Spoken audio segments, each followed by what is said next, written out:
Okay, good afternoon. I'm Assistant Sheriff Brett Zimmerman, and I'm here to brief you on additional details as we know them today about the officer-involved shooting that occurred on Tuesday, December 8th, 2020.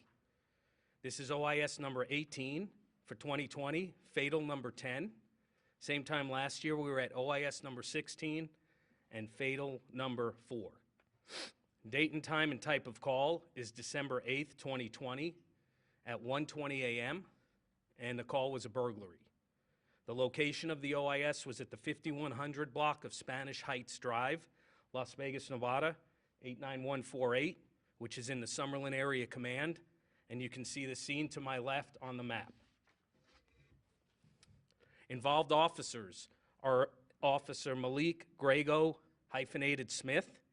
That first name is spelled M-A-L-I-K, middle name G-R-E-G-O, then the hyphen and Smith common spelling. He's 40 years old and has been with LVMPD since 2008. In this incident, Officer Grego Smith was armed with a Glock 17 9mm handgun equipped with a tactical light. The investigation revealed he fired 3 rounds during the incident. The second officer is Officer Dustin Zapanya. His name is spelled X as in X-ray, A-Y-P-A-N-Y-A. He is 25 years old and has been with the LVMPD since 2018. In this incident, Officer Zapanya was armed with a Glock 45 9mm handgun equipped with a tactical light. The investigation revealed he fired 3 rounds during this incident. Our suspect is a Nathaniel Soronin. His name is up on the television, and that's the spelling of the name. He's 40 years old, and he's a white male adult, 5 feet 11, and weighs 160 pounds. Again, pictured to my left. The suspect's weapon, he was armed with a hammer, and the photo, again, is up to my left.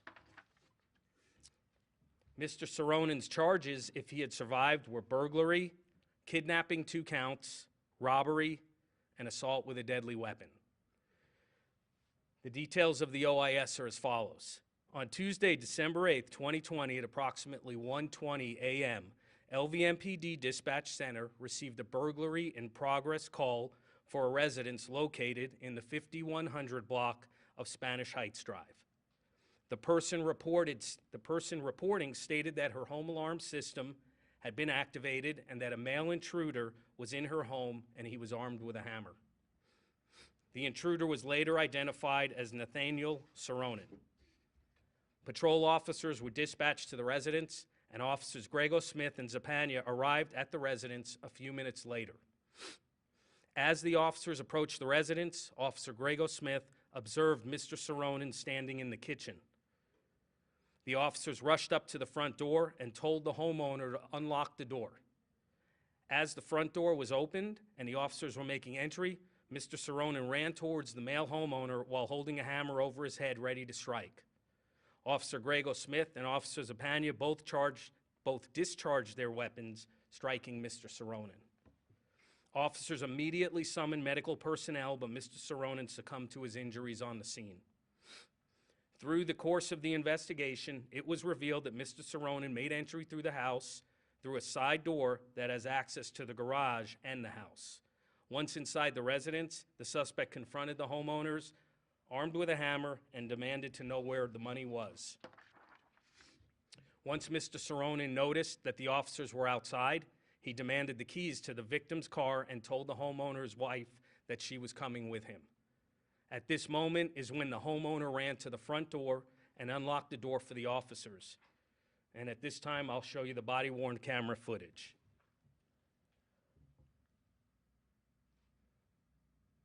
Oh, yeah. The male or... Oh, yeah, there is a dude inside. Robert 34, give us a res real quick. The suspect's actually inside the house.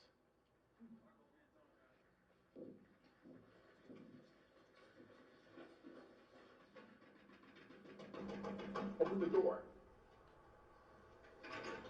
Hurry up, open the door. No, no, no! Fuck! No, no, no, no! Stop, stop, stop!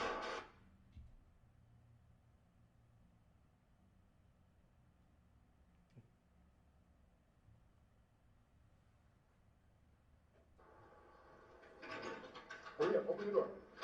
No, no, no, fuck! No, no, no, no, stop, stop, stop! No! This is it slowed down, obviously.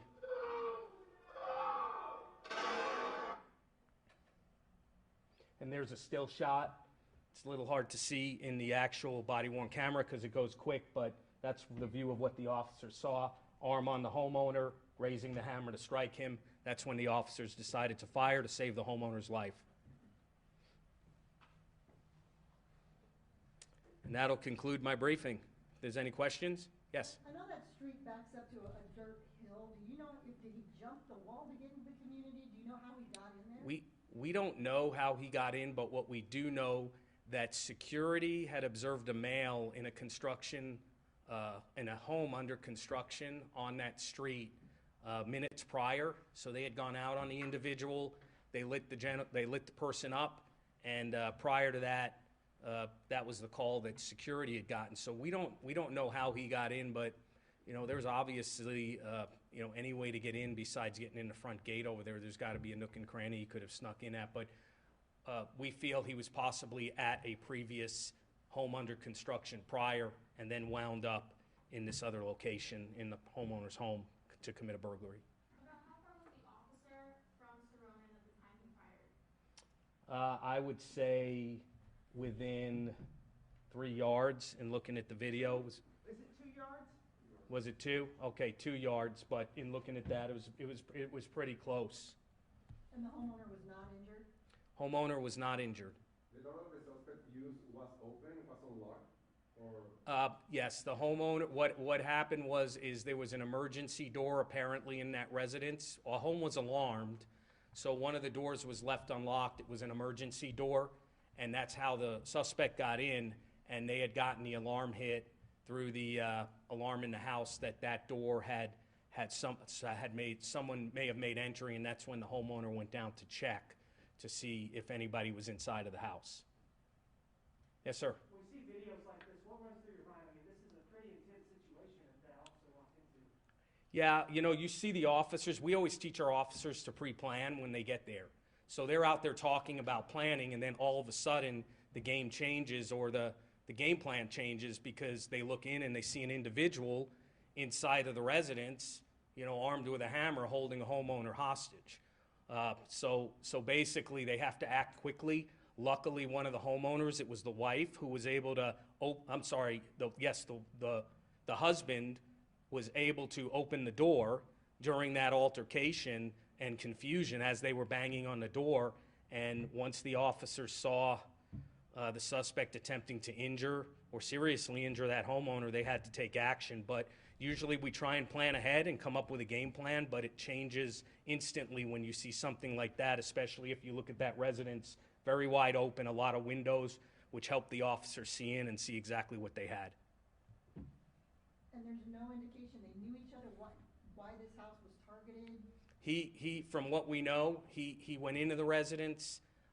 He had gone into another residence behind it or inside of a shed in that residence, and then he was just basically randomly trying areas, and he had actually made a threat to the homeowner that before he left he wanted a score. According to them, that was their own word. That was the homeowner's words that he had said to them, and in the briefing also that he was attempting to take the female homeowner with him in a vehicle and get some money out of an ATM, and she refused to go with him. Yes, ma'am. Did this guy have priors with you guys? He did have a burglary. He does have priors. He had some malicious, I don't have them in front of me, but he had some malicious destruction of property priors. He did have a burglary in May of 2020 in which the DA confirmed that he went into a business, a commercial business, taken some items, and he was, according to the DA, he was in jail for a little bit of time. He was given credit for time served, and the judge released him. So he's out for the same sort of crime which he's committing still.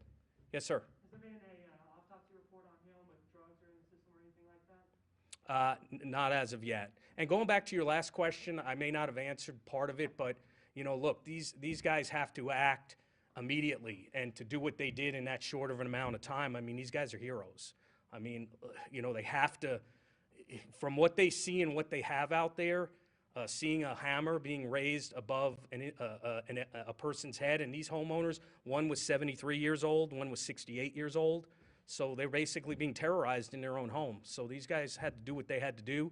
We don't like getting into officer-involved shootings, but that's part of our job, and it's our last resort. We take the sanctity of life seriously, but in that sort of instance and that close range, that was pretty much one of their only options. Okay, thank you all for coming.